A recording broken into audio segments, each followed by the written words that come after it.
नमस्कार, मैं हूं संजय शर्मा। आप देख रहे हैं 4 PM न्यूज नेटवर्क। दोस्तों, चुनाव के 5 चरण हो चुके हैं, यानी आधे से ज्यादा चुनाव बीत चुका है, मगर मोदी जी का मुसलमान प्यार, मुसलमान राग खत्म होने का नाम ही नहीं ले रहा। पहले बोले कि विपक्ष मंगलसूत्र और मुसलमानों में बांट देगा, मंगलसूत्र लेकर मुसलमानों में बांट देगा। फिर इतने से पेट नहीं भरा तो नई झूठ कहानी फैला दी। कहने लगे कि आरक्षण का हक छीनकर मुसलमानों को दे दिया जाएगा। जब मोदी जी ने इतना मुसलमान मुसलमान कर दिया है तो हम सबको जरूरत है कि भारत के मुसलमानों का सच जाना जाए, पहचाना जाए और समझा जाए। 2023 में लोकसभा में सवाल पूछा गया कि भारत में मुसलमान कितने हैं। माइनॉरिटी अफेयर्स की मंत्री स्मृति ईरानी ने तब इसका जवाब दिया कि 2011 की जनगणना का हवाला देते हुए जवाब दिया, उसका अंदाजा लगाते हुए कहा कि आज के समय में भारत में लगभग 20 करोड़ मुसलमान हैं। 20 करोड़ मुसलमान का मतलब है कि हमारा देश मुस्लिम आबादी में दुनिया भर में तीसरे नंबर पर है। तो जब दुनिया का हर 10वां मुसलमान भारत में है और भारत का हर 7वां नागरिक मुसलमान है, तो मुसलमानों को जानना जरूरी है। इसके लिए दिल्ली, मुंबई, लखनऊ जैसे बड़े शहरों के मेरे दोस्तों से पहले मेरा एक सवाल है। जब आप शहर के अच्छे प्राइवेट स्कूल में पढ़ते थे तो क्या क्लास का हर 7वां बच्चा मुसलमान था? आधे से ज्यादा लोग कहेंगे कि उनके साथ कभी कोई मुसलमान पढ़ा ही नहीं। वहीं जैन देश की आबादी का 0.4% है, यानी 200 में से 1। मगर दिल्ली जैसे शहर के अच्छे स्कूल कॉलेजों की हर क्लास में कोई ना कोई जैन बच्चा जरूर मिल जाएगा। अब दूसरी बात पर आते हैं। 20 करोड़ मुसलमान देश में हैं, मगर ये बताएं कि आपके पड़ोस में, आपकी सोसाइटी में कितने मुसलमान हैं? नोएडा में, गुड़गांव में हाई एंड सोसाइटी में रहते हैं। दूसरी तरफ सरदार हमारे देश में केवल 1.7% हैं, यानी 100 में से बस सिर्फ 2।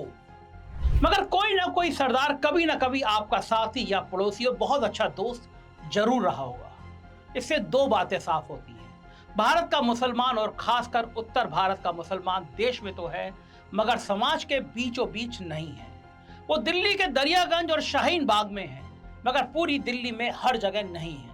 और इसके लिए मुसलमान जिम्मेदार नहीं है, हमारे देश की राजनीतिक नीतियां जिम्मेदार हैं, जिसने मुसलमानों को हमेशा अलग थलग रखा। कभी मुसलमानों को खुश करने के लिए, कभी औरों को मुसलमान से डराने के लिए। लेकिन आज मुसलमान को मोदी के चश्मे से नहीं, इतिहास के पन्नों से देखते हैं। क्या इस देश में मुसलमान का कोई योगदान है, और अगर है तो वो कितना है? वैसे तो भारत देश बहुत पुराना है।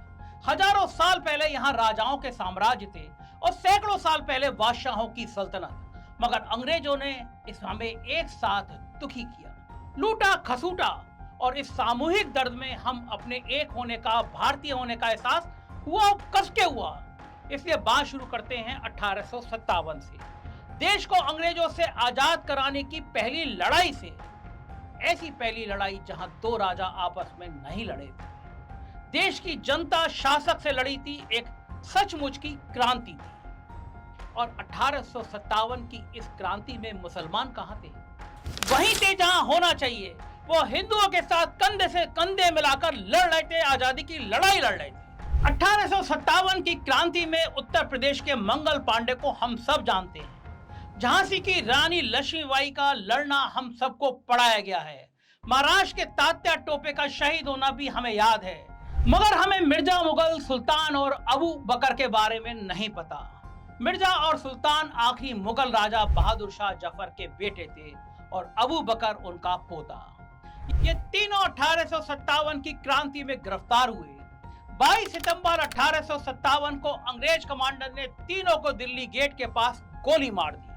उस जगह को खूनी दरवाजा कहा जाता है।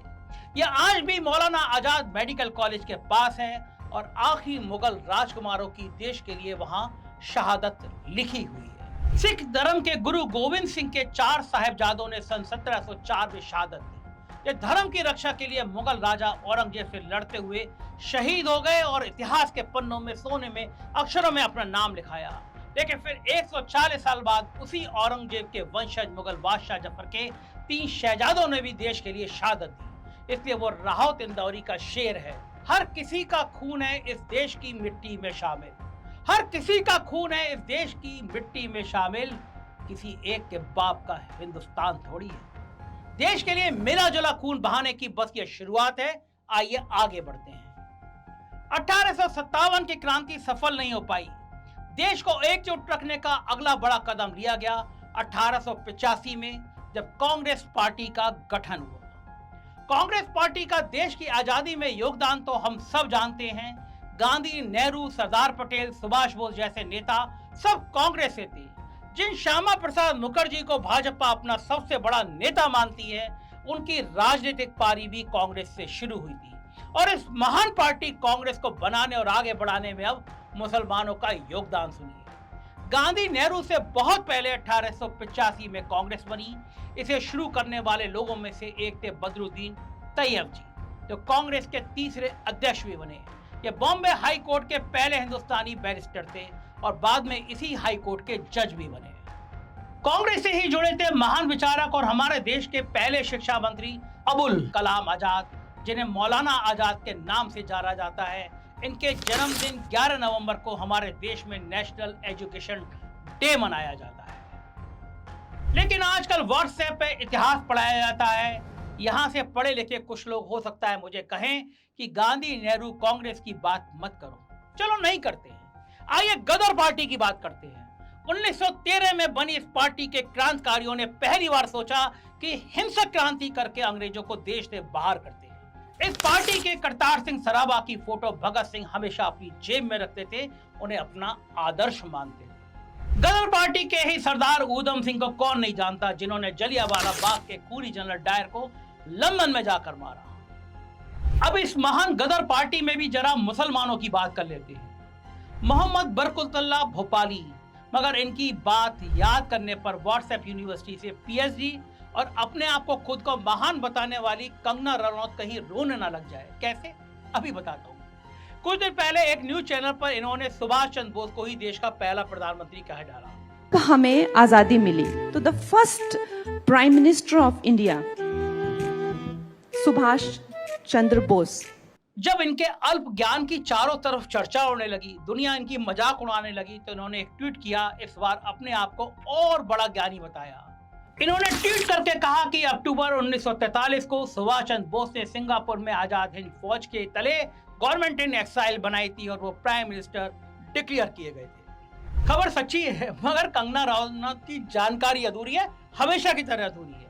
पूरी जानकारी के लिए फिर चलते हैं मोहम्मद बरकतुल्लाह भोपाली के पास।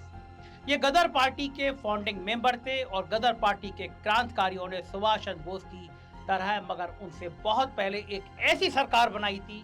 1915 में काबुल में पहली निर्वाचित भारत सरकार की घोषणा गदर पार्टी ने की थी और बरकतुल्लाह भोपाली उस सरकार के पहले प्रधानमंत्री थे। अब कंगना, भाजपा और वाकई व्हाट्सएप यूनिवर्सिटी के छात्र इतिहास में इतना डीप और पीछे तो जाएंगे नहीं, और तब तो कतई नहीं जाएंगे जब उन्हें देश की आजादी के योगदान में किसी मुसलमान का बलिदान दिख जाए। चलिए मत जाइए पीछे, वापस सुभाष चंद्र बोस पर आते हैं। आजाद हिंद फौज में हर अधिकारी एक दूसरे को जय हिंद बोलकर सैल्यूट करता था। आज हमारे देश की तीनों सेनाएं और पूरे देश की पुलिस इसी तरह जय हिंद बोलकर सैल्यूट करती है। मगर जय हिंद का ये नारा, सैल्यूट करने का ये तरीका किसने दिया? जी नहीं, नेताजी सुभाष चंद्र बोस ने नहीं, उनकी आजाद हिंद फौज के एक अफसर आबिद हसन ने। ये सुनकर मुसलमानों को पाकिस्तान भेजने वाले अंधभक्त शायद बेहोश हो जाएं, मोदी सरकार के मंत्री बेहोश हो जाएं, और अगर नहीं हुए तो अब जरूर हो जाएंगे जब मैं बताऊंगा कि देश की आजादी का सबसे बड़ा नारा इनकलाब जिंदाबाद किसने दिया था। भगत सिंह ने इस नारे को घर घर तक पहुंचाया, मगर 1921 में ये नारा लिखा था कवि हसरत मोहानी ने। 1857 की क्रांति में भी मुसलमान, गदर पार्टी में भी मुसलमान, जय हिंद और इनकलाब जिंदाबाद देने वाले भी मुसलमान, मगर इसके बाद भी कोई मुसलमानों को पाकिस्तान जाने की बात कहे, उनकी देशभक्ति पर सवाल उठाए, तो मुसलमान तो नहीं मगर ऐसा इंसान जरूर देश का गद्दार है। उत्तर प्रदेश में काकोरी के पास ट्रेन से सरकारी खजाना लूटना आजादी के संघर्ष की एक बड़ी घटना है। जो क्रांतिकारी इसमें शामिल थे, हमें उन सब के नाम जानने की जरूरत है। चंद्रशेखर आजाद, राजेंद्र लहरी, रोशन सिंह, राम प्रसाद बिस्मिल और अशफाक उल्ला खान। इसमें बिस्मिल और अशफाक की दोस्ती बहुत गहरी थी। बिस्मिल ने फांसी पर चढ़ने से पहले देशवासियों के नाम एक चिट्ठी लिखी थी। इसमें उनकी एक ही इच्छा थी, हिंदू मुसलमान भाईचारा बना रहे। और उसी तरह अशफाक उल्लाह खान ने कहा कि वैसे तो इस्लाम धर्म में दूसरा जन्म नहीं होता, मगर मरने के बाद खुदा से हिंदुओं की तरह एक और जन्म मांग लूंगा ताकि देश की आजादी के लिए लड़ सकूं। शहीद आजम भगत सिंह तो धार्मिक थे ही नहीं, नास्तिक थे। उनका लिखा हुआ निबंध मैं नास्तिक क्यों हूं काफी प्रसिद्ध है। भगत सिंह का कहना था कि आजादी की लड़ाई के रास्ते में धर्म एक बहुत बड़ी चट्टान है। आज से 100 साल पहले जब भगत सिंह ने हमें आगाह किया था, लेकिन आज फिर हम धर्म और हिंदू मुसलमान चिल्लाने वालों की गिरफ्त में हैं और यही लोग मुसलमानों का झूठा डर दिखाकर देश के विकास की बात नहीं होने देते। मगर यहाँ अंधभक्त एक बार फिर सवाल पूछेंगे जब 1947 में आजादी के बाद देश का बंटवारा धर्म के आधार पर हो गया था तो सारे मुसलमान भाग क्यों नहीं चले गए। देखिए, यह समझने की बात है। बंटवारे में लोगों को इधर या उधर जाने की जबरदस्ती नहीं, वो एक ऑप्शन था, विकल्प था। जिसको जाना ठीक लगे वो चला जाए, जिसको रुकना ठीक लगे वो रुक गया।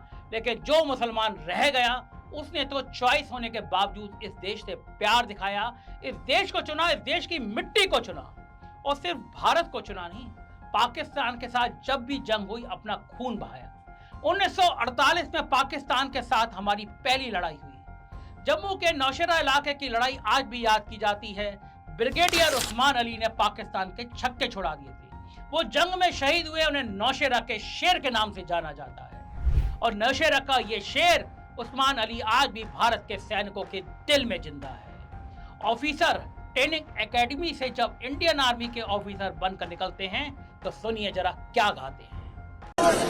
उस्मान की तलवार जो शेरा शेरा नौशेरा, तीर की पुकार जो शेरा शेरा नौशेरा, शेर की दहाड़ जो शेरा शेरा नौशेरा, शेरा शेरा नौशेरा, जंगल का राजा कौन शेरा शेरा नौशेरा, नदी किनारे रहता कौन शेरा शेरा नौशेरा, मान हमारा नौशेरा, मान हमारा नौशेरा, तीर किनारे नौशेरा, हार हमारे नौशेरा, शेरा शेरा नौशेरा, शेरा शेरा नौशेरा, शेरा शेरा। ऐसे ही 1965 की लड़ाई के वीर हवलदार अब्दुल हमीद की बहादुरी इतिहास के पन्नों में सोने में के अक्षरों में दर्ज है। परम वीर चक्र विजेता अब्दुल हामिद ने पाकिस्तान के 7 पैटर्न टैंक उड़ा दिए थे। राजस्थान की सीमा पर यह जंग हुई थी। उस छोटे से गांव को अब पैटर्न नगर के नाम से जाना जाता है। ये तो बात हो गई मुसलमानों के बलिदान की। अब चलते चलते इनके योगदान की भी बात कर लेते हैं। हमारे देश में महान वैज्ञानिक सोचते ही किसके नाम की छवि सबसे पहले उभरती है? सही समझा आपने, पूर्व राष्ट्रपति भारत रत्न अब्दुल कलाम। उन्हें मिसाइल मैन के नाम से जाना जाता है। भारत को परमाणु शक्ति बनाने में इनका सबसे बड़ा योगदान रहा है। विज्ञान से मैदान पर आ जाइए, मोहम्मद शमी और मोहम्मद सिराज। हमारी क्रिकेट टीम के फास्ट बॉलिंग इन दोनों पर टिकी रहती है और अभी से नहीं सालों से ऐसा है।